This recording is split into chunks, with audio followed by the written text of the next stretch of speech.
As the recent fuel tanker fire in the country dominates national discourse, the frequency of these incidents in the last few weeks, the role of Nigerians in handling materials that cause fire, and response time to these fires informs our focus on Panorama today. Thanks for joining us. I am Lydia Odije Ochi.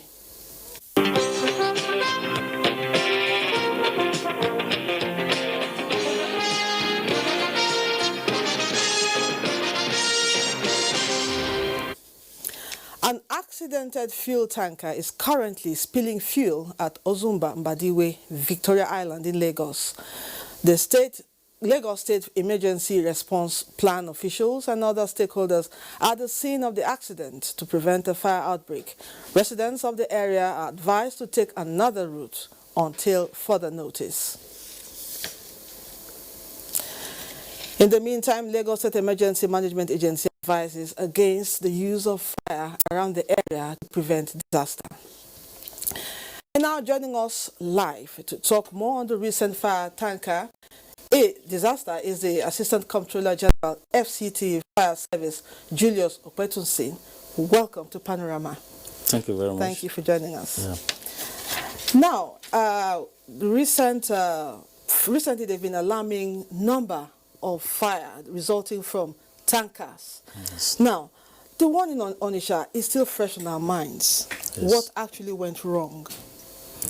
I think when such thing happen, people, the driver, the tanker drivers, even the residents, and the people around should be very, very careful. For example, a tanker fire is a very dangerous fire, and when it happens, it spreads.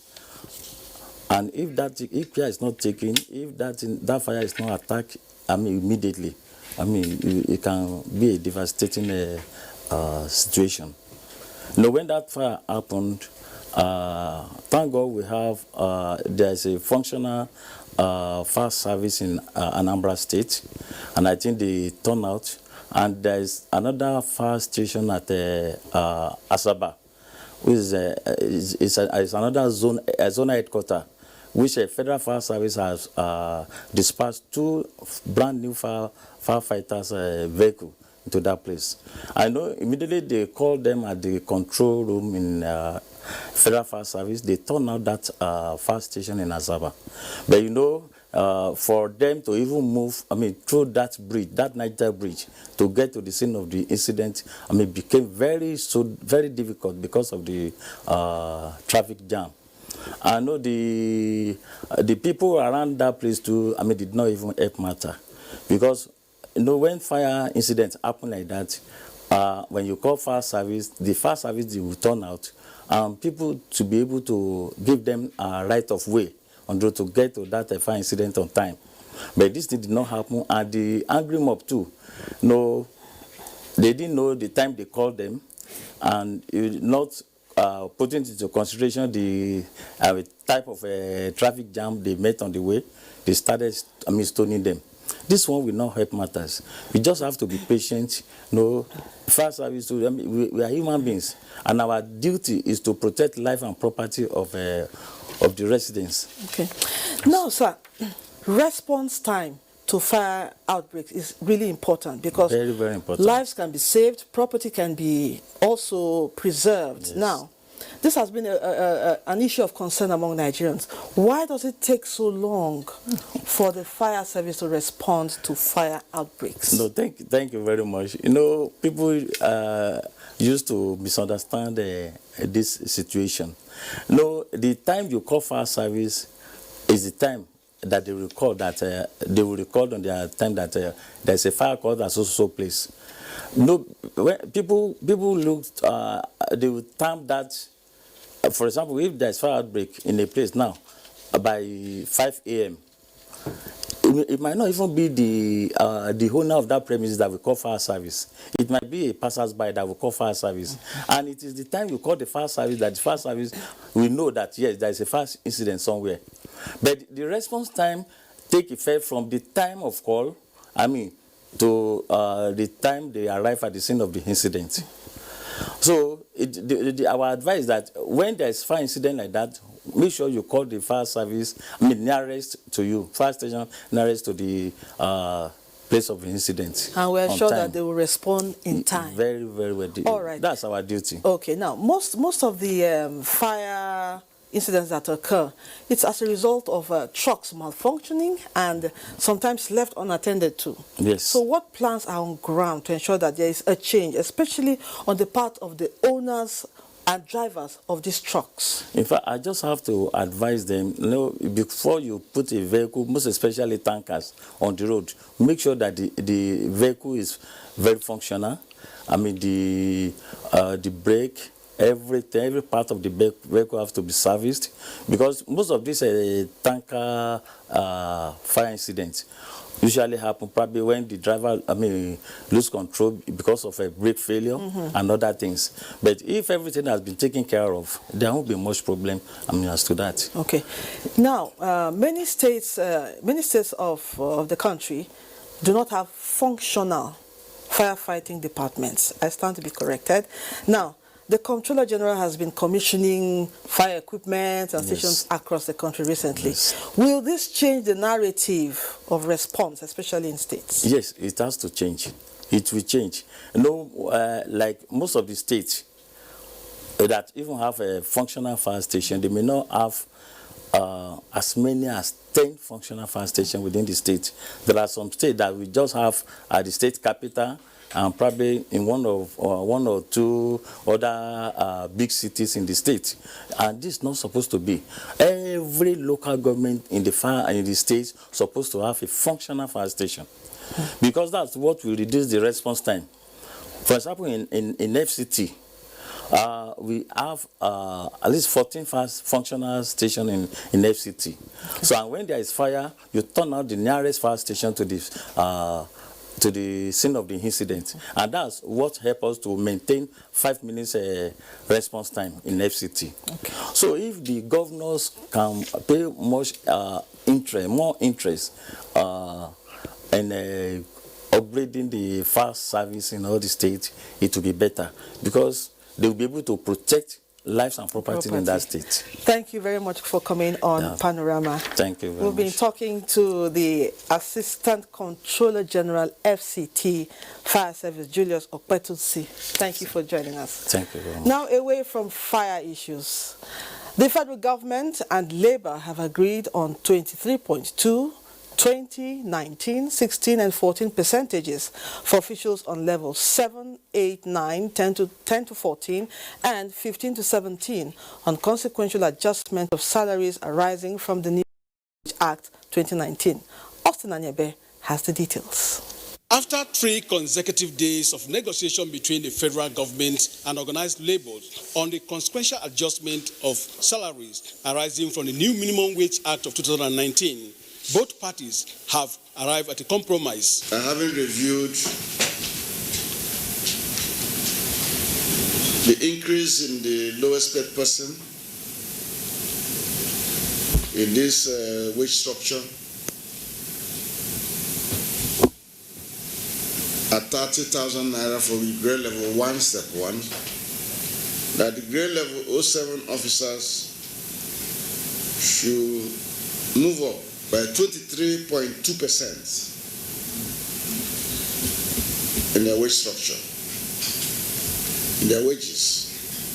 Grade level 08, 20%. Grade level 09, that's grade level 9, 19% increase. Grade level 10 to 14, 16% increase. Grade level 15 to 17, 14% increase. The minister also explained that the adjustment was made for federal government workers on other salary structures. The people in this compartment are people on the consolidated health system scale, CONHES, Consolidated Research Institute Scheme, CONRISE, And the one for the teachers come teach 2. And those for Conwas 2, Conmes, Contedis, and Comcast. For officers on this wage structure, grade level 7 or its equivalent had an increase of 23.2%. Grade level 8 to 14 and its equivalent had 16% increase. And grade level 15 to 17 or its equivalent had a 10.5% increase. He said similar adjustments were made for personnel of the military and paramilitary, which shall be communicated to them since they were not represented in the negotiating committee. Head of Service and the President of the Nigerian Labour Congress say the percentages arrived at by the negotiating committee is a win-win for both parties. Because both sides sat down together and worked out this agreement together. It was a collective decision. Clearly speaking, I think it was a collective process, and therefore what remains is actually to implement and workers to also benefit from it. With the payment template being worked out, implementation of the adjustment is expected to start soon. In Abuja, Austin Anyebe, NT News. President Muhammadu Buhari has ordered a forensic audit of the operations of the Niger Delta Development Commission, NDDC, from 2001 to 2019. Receiving governors of the states being served by the commission, the president described as worrisome and intolerable the persistent public outcry over the activities of NDDC. State House correspondent Adamu Sambo has details. Exchanging views with the governors, led by Governor Sariaki Dixon of Bayelsa State, President Muhammadu Buhari said what is presently on ground in the South-South region does not justify the huge resources that have been made available to the NDDC over the years.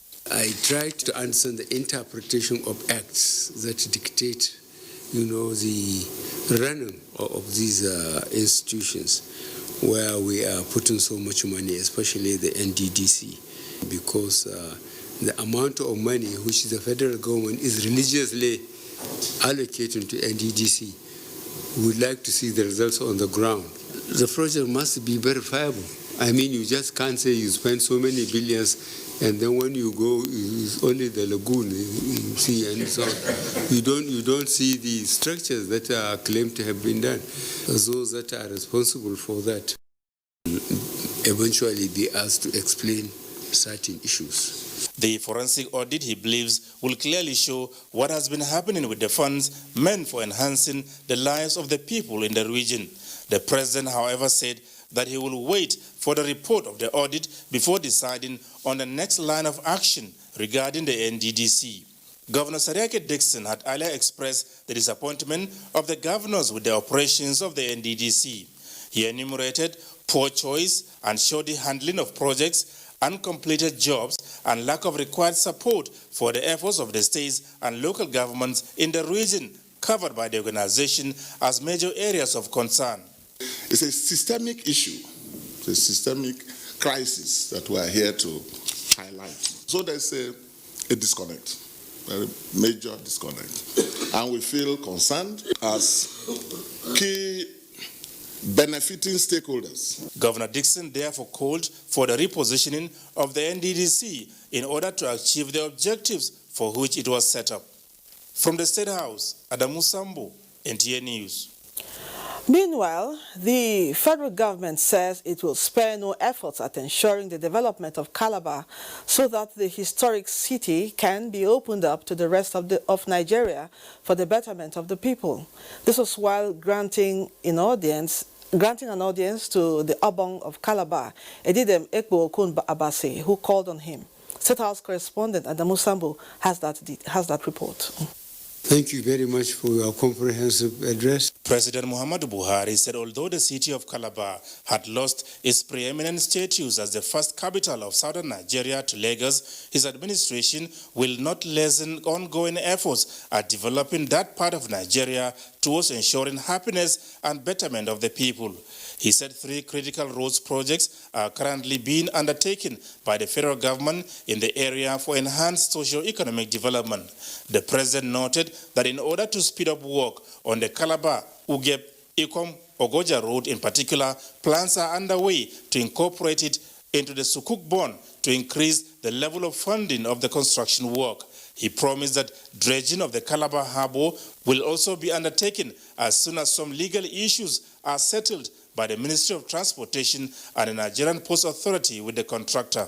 Similarly, President Buhari pledged full support to the Calabar Deep Sea Port project, adding that a number of electricity projects will soon follow, enumerating other projects being executed in Cross River State by the Ministry of Niger Delta Affairs, such as the Industrial Park. The President also noted the execution of water projects by the NDDC, the development of a skills acquisition center for youths, and the construction of houses. The Obong of Calabar, Edidem Eko Okon Abasi, had earlier decried the disregard and neglect of the Calabar Kingdom in spite of its national historical significance. He called for the reversal of the demotion through the execution of projects in the areas of roads, power, maritime access, security, and border issues, as well as the plight of the displaced persons from the Bakassi Islands. The royal father, who congratulated President Buhari on his overwhelming victory in the February election and the Presidential Election Petitions Tribunal, urged his administration to restore Calabar to what it lost to Lagos and Abuja. From the State House, Adamu Sambu, NTA News. No plans to remove subsidy or hike in pump price of petroleum products. Petroleum Ministry tells Nigerians. This and more after this break. The struggle for independence had been a long and tough one. Our founding fathers and compatriots sacrificed their comfort and even shed their blood. We cannot at this point in history afford to spirit away their sacrifices for immediate but temporary gains of today. Let us emphasize what unites and not what divides us. Working for the unity of purpose with a stronger vision for a better tomorrow. NTA, growing with the nation. Together, no matter where you come from, no matter your religion, we are one. Let's live together. Let's stop fighting each other. Let us live as one. It doesn't matter where you come from, your tribe or religion, man, woman or child. It doesn't matter who you are. Put Nigeria first. No matter where you come from, no matter your religion, we are one. Let's live together. How can we develop when we're always in crisis? Families have become refugees in their country. No matter our differences, show some understanding. No matter where you come from, no matter your religion, we are one. Let's live together. Nigeria, the only country we can train with remarkable potentials to excel. Let us believe in ourselves and change our attitude for the sake of our country and generations unborn. Let us revive our cultural values, which are our essence as a nation. Let us renew the spirit of patriotism and hope in our dear country. Do not take or give bribe. Be punctual always. No more African time. We can't expect to be global citizens and operate on African time. Join the queue. Insist that people are attended to on a first-come basis, no matter who they are or where they come from. Nigeria, good people, great nation.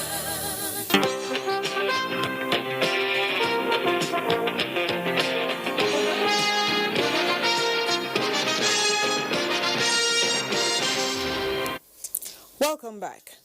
Removal of oil subsidy or hike in the pump price of petroleum products are not options on the table of government.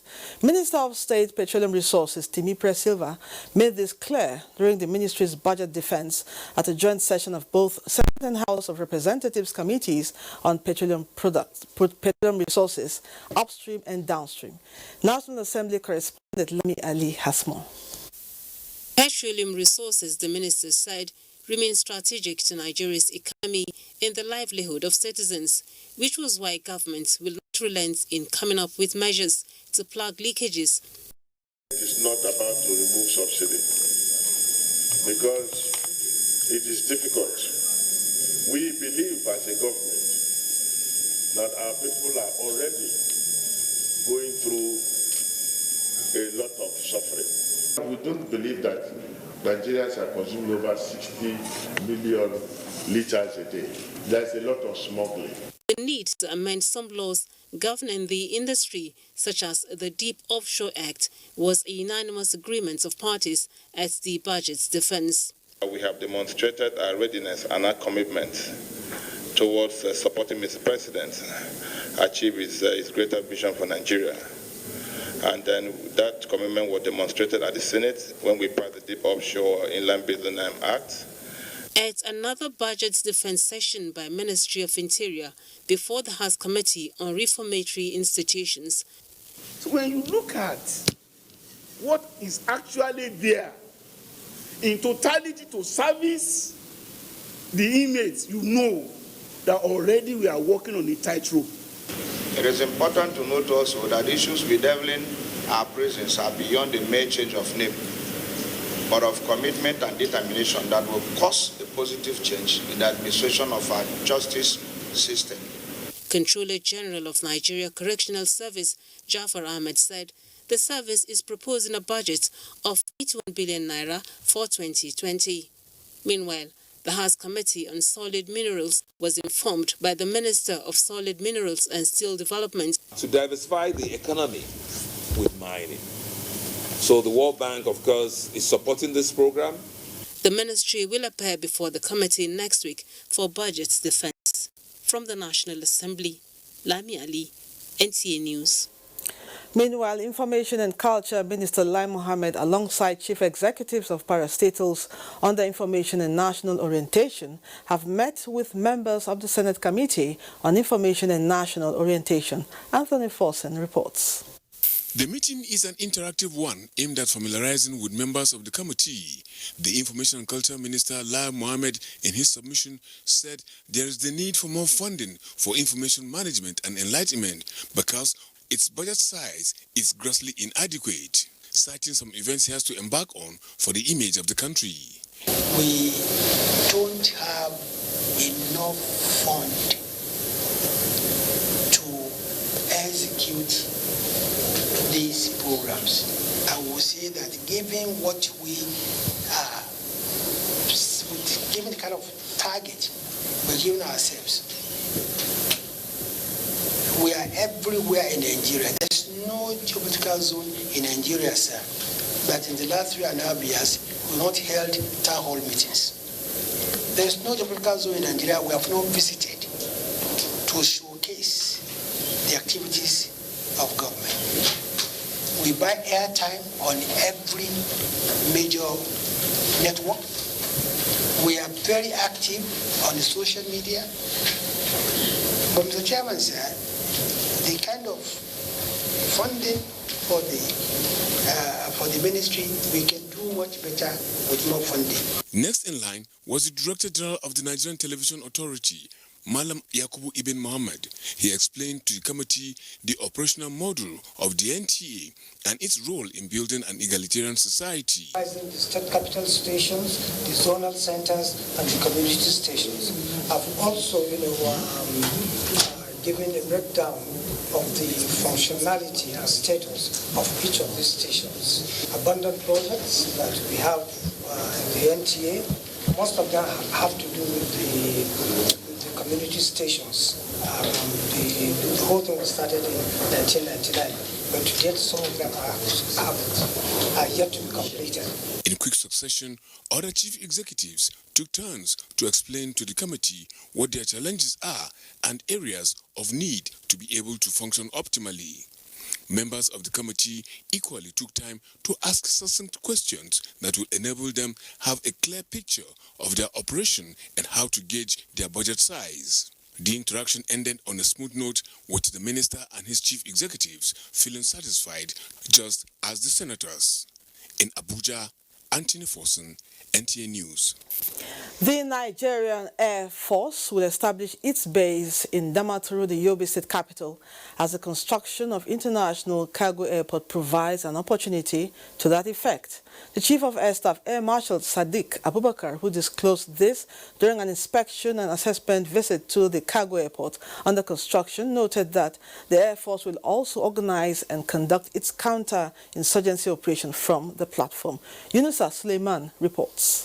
The Chief of Air Staff, Air Marshal Sadiq Abubakar, alongside Governor Mai Malabuni, were at the Damaturu International Cargo Airport under construction to inspect and assess facilities on ground, as the Nigerian Air Force is interested in establishing its base in Yobe State. Located 25 kilometers away from Damaturu, the state capital, the cargo airport, when completed, the Chief of Air Staff noted, will serve as one of its platforms in the northeast sub-region. While at the government house, Air Marshal Sadiq Abubakar told his host that he is on a mission to reposition and transform the Nigerian Air Force, as more than 100 pilots, many engineers and technicians were trained. It's much easier to have facilities such as refueling facilities, so that our aircraft do not have to go back to the river to refuel. They can organize and operate from Yobe here and make sure that our communities in Yobe State are secure and safe. Nigerian Air Force plays a very important role in the fight against the Boko Haram insurgency. The men and women of the Nigerian Air Force are patriots who continue to do our country proud by undertaking those aerial campaigns to take out terrorists and insurgent camps. In Damaturu, Yunusa Suleiman, NTA News. And that's Panorama, the last for the week. Nationwide is at 4. Thanks for watching. I am Lydia Odijochi.